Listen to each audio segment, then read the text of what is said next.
அவளை எப்படிப்பா டெஸ்ட் பண்ண போறீங்க? ஏதாவது ஐடியா இருக்கா? என்னப்பா டாக்குமெண்ட்ஸ்லாம் அவகிட்ட கொடுக்க போறீங்களா? அவதான் இந்த வீட்டுக்கு சொந்தக்காரின்னு சொன்னா உடனே டாக்குமெண்ட்ஸ்லாம் அவகிட்ட கொடுத்துருவீங்களா? செக் பண்ண மாட்டீங்களா? ஏன் அவதானான்னு கன்ஃபார்ம் பண்ண மாட்டீங்க?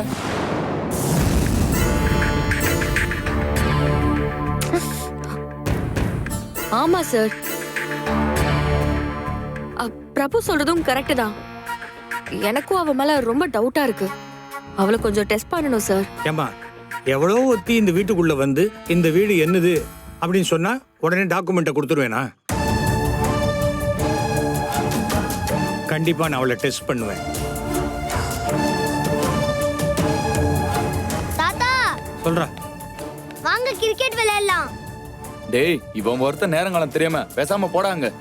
நான் உங்களைய விளையாட கூப்பிட்டேன், தாத்தாவை தானே கூப்பிட்டேன்.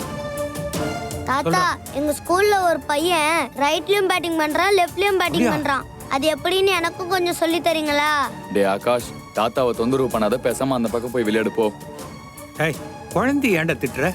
ஆகாஷ், தாத்தா முக்கியமா பேசிட்டு இருக்கேன். பேசி முடிச்ச உடனே உன்னோட வந்து விளையாடுறேன். போங்க தாத்தா, எப்ப பார்த்தாலும் நீங்களும் அப்பா மாதிரியே பண்றீங்க. என் கூட வந்து விளையாட மாட்டீங்க. நான் புது ஆன்ட்டி கூட போய் கிரிக்கெட் விளையாடுறேன்.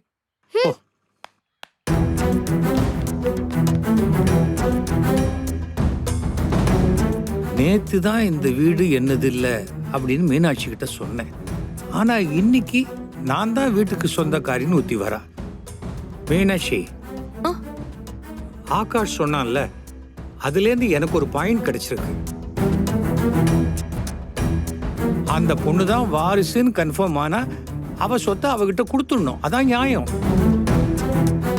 மத்தவங்க சொத்து நமக்கு தேவையே இல்லம்மா. ஆனா அவசரப்பட்டு எந்த முடிவையும் நாம எடுக்க வேண்டிய அவசியம் இல்லை. நீ ஏமா டென்ஷன் ஆகுற? கொஞ்சம் வெயிட் பண்ணு. பிரபு, சார் சொல்றதும் கரெக்ட் தான். இவ்வளவு நாள் கட்டி காத்த சொத்தை தப்பான ஆள்கிட்ட போக கூடாதுன்னு சொல்றாரு. அது கரெக்ட் தானே? மீனாட்சி, என்கிட்ட சில கேள்விகள் இருக்கு. அந்த கேள்விகளுக்கு அவ சரியான பதில சொல்லிட்டா அவதான் உண்மையான கஸ்தூரி. இந்த சொத்துக்கு அவதான் வாரிசு.